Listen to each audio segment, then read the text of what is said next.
არა დედა, არა მამა, არა ფერჩა კისერზეა ყველაფერი.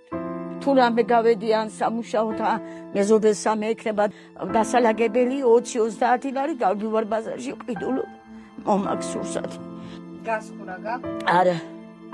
როგორ ამზადებთ? აი მეზობელთან გადამაქ. და გამომაქ ისევე მე გაკეთებულ საჭმელი. რა ვქნა? ძალიან მერიდე მახსოვს უნდა გავაკეთო, მაგრამ ვერ გადავდივარ, ვერ გადავალ.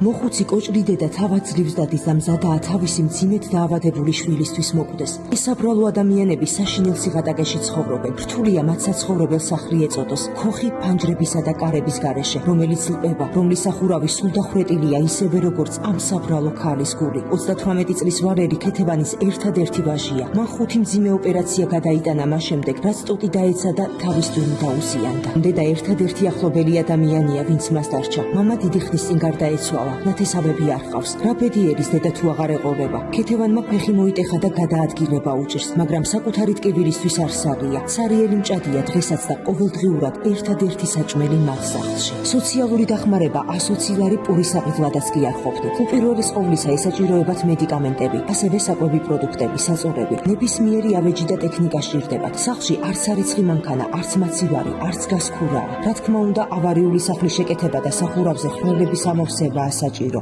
გადარიცხეთ ნებისმიერი თანხა ჩერნოვეცკის ფონდის ოფიციალური საიტის მეშვეობით.